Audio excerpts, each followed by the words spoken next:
Oggi sono a bordo di un Audi Q8 50 TDI 4 Tiptronic, prodotta a partire dal 2018. Quella che sto guidando è nuovissima, immatricolata ad aprile del 2021. Monta il 3000 V6 mild hybrid da 286 cavalli e 600 Nm di coppia. Copre lo 0 a 100 in 6 secondi e 1 con una velocità massima pari a 241 km/h. La massa a vuoto è di 2235 kg, non è affatto un'auto leggera, è infatti la più grossa che attualmente abbia mai guidato. Stando ai dati della casa, i consumi medi dovrebbero aggirarsi attorno ai 12 km/h, dunque considerando sia il propulsore sia la massa a vuoto non è neanche un valore così esagerato. Il 3000 V6 turbo diesel è una delle certezze di casa Audi, un propulsore elastico, affidabile, con tanta coppia, senza essere più di tanto impegnativo. La silenziosità è appunto uno dei suoi punti di forza. Se si vuole avere un po' di più sound bisogna puntare o sulle versioni più potenti oppure intervenire con qualche modifica. Per il resto è un'auto silenziosissima e super comoda. Il cambio automatico unico per tutti i modelli presenti a listino è l'8 rapporti Tiptronic, sempre necessario quando i valori di coppia si fanno più elevati, in quanto l'affidabilità viene messa sempre al primo posto. L'S-Tronic non riesce a portare tutta questa coppia, a meno che anche lì non si vada a intervenire con qualche modifica.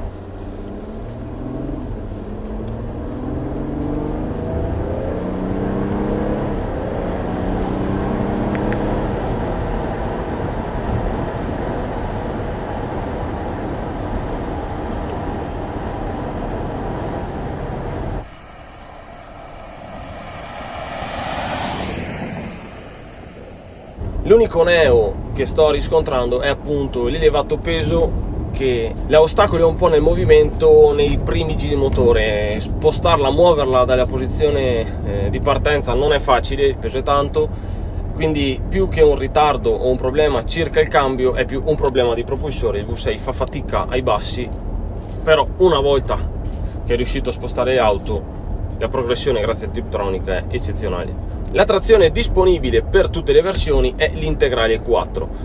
Normalmente viene inviata circa il 60% della coppia al posteriore, ma grazie al differenziale meccanico torsene può essere inviata fino a un massimo del 70% sull'asse anteriore e l'85% sull'asse posteriore. La stabilità quindi è garantita in tutte le situazioni.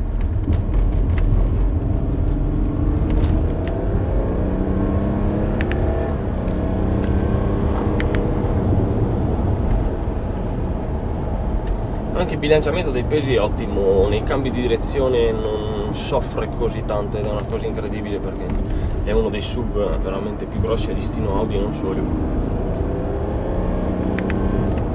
E non è neanche nella sua versione più potente.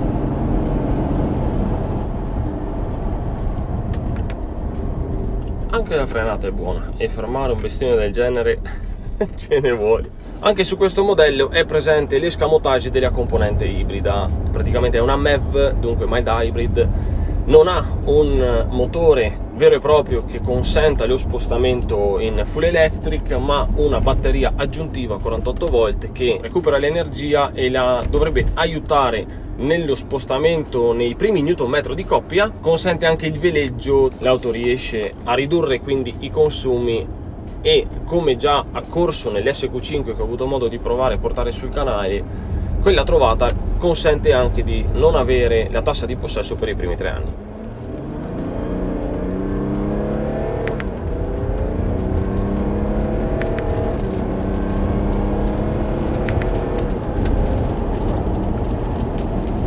Non è una delle auto con l'accelerazione più bruciante che ho provato, però guidare un'auto superiore ai 22 quintali con un'agilità comunque a modo suo del genere fa riflettere.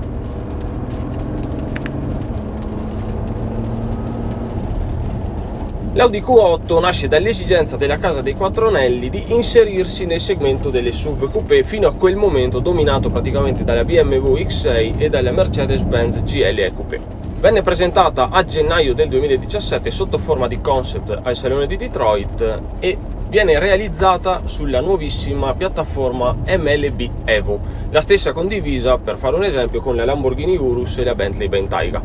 mica proprio le prime due che passano. Deriva direttamente dall'Audi Q7, ma essendo un SUV coupé perde la possibilità di essere una 7 posti, infatti è omologata per 5, nonostante costi quasi 9.000 euro in più.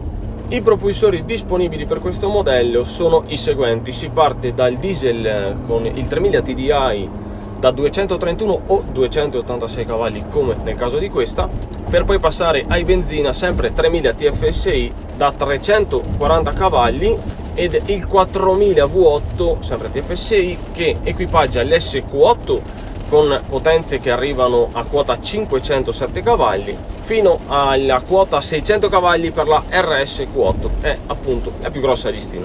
È da poco disponibile anche la versione TFSI-E, che passa da essere una MEV a una PHEV, dunque non è più una mild hybrid dove la componente elettrica è tra virgolette inutile, ma è effettivamente un motore elettrico che riesce a consentire la marcia. Anche lì i chilometri dichiarati come autonomia non sono tantissimi, si girano attorno ai 50-60 km, ma la componente elettrica consente di avere più coppia, infatti ha circa 100 Nm in più rispetto al TFSI normale. L'Audi Q8 è stato il primo SUV disegnato dal nuovo capo designer Mark Lichte, che ha di fatto introdotto una nuova visuale del family feeling di casa Audi. Il frontale è enorme con la calandra ottagonale e spiccano i nuovi fari full laser light LED. Debuttano di fatto sia all'anteriore che al posteriore con questo modello su questo segmento. Vista dalle 3/4 è più larga della Q7 nonostante sia più bassa e più corta. E quella che sto guidando è di una cattiveria incredibile, è tutta nera, obiettivamente un allestimento da paura. Ne ho viste altre, in altre colorazioni, in altri allestimenti, ma a mio parere un SUV del genere così grosso allestito tutto in nero ci sta.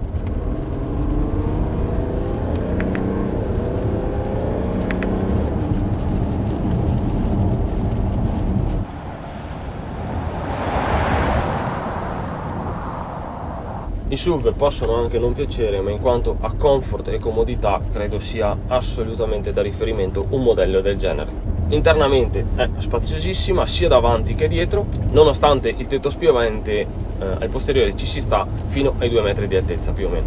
Il guidatore è supportato da 3 monitor, un virtual cockpit più grande del normale da 10,1 pollici, un secondo centrale al centro della plancia da 12,3 pollici con il quale si può modificare il navigatore, disponibile sia sul virtual che in centrale, ed un terzo qui sotto grazie al quale si può regolare la climatizzazione interna, si può scegliere una temperatura diversa per ogni zona dell'auto. E inoltre si può accedere al navigatore inserendo direttamente la navigazione scrivendo sullo schermo touchscreen. La qualità, come sempre, all'interno è da riferimento, ci si sente obiettivamente su un'auto di marchio premium, è spaziosa da far paura anche nel bagagliaio, se si abbattono i sedili si guadagna una superficie di carico mostruosa. Il prezzo d'acquisto per l'Audi Q8 parte da 77.600 euro che sale a 102.000 per la top di gamma plug-in hybrid, la 60 TFSI-E. 112.000 sono invece necessari per l'SQ8 e si arriva fino ai 150.000 per la RSQ8 top di gamma. È una SUV coupé di lusso dal prezzo elitario che fa sentire davvero padroni della strada, è una sensazione bellissima. Le sospensioni ad aria sono di serie e fanno un lavoro egregio, il fondo stradale non dà praticamente mai fastidio e le strade qui da noi sono parecchio sconnesse. La guida viene appunto resa divertente sia su strada che su off-road, poiché riescono ad alzare fino a 25,4 cm da terra le Audi Q8. Ovviamente per il fuoristrada le auto indicate sono ben altre, però comunque non si tira indietro. Ad ogni modo è bella piantata e molto permissiva, la pensavo molto più pesante, più goffa, difficile da spostare, lenta in ripresa, niente di tutto questo. È un'auto veramente disponibile, versatile. E il V6 è un missile. Non sono presenti le 4 ruote sterzanti, sono un optional, come tutti gli optional di casa Audi costano un occhio della testa. A mio avviso non è una mancanza su questo modello, poiché aiutano durante la manovra, ma poi effettivamente durante la guida non sono un aiutante così necessario, va bene lo stesso non averli.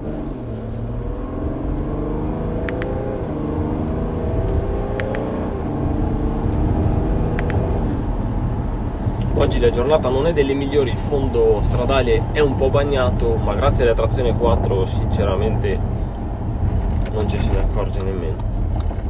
L'Audi Q8 è una subcoupé che volevo provare da tempo, insomma 5 metri di lunghezza su oltre 22 quintali di macchina, sono numeri assurdi, mi ha incuriosito, già ho guidato altri SUV, però questa si piazza in cima alla mia personalissima classifica. Ha prestazioni simili a quelle dell'SQ5 TDI, credo sia sufficiente per farne comprendere le qualità.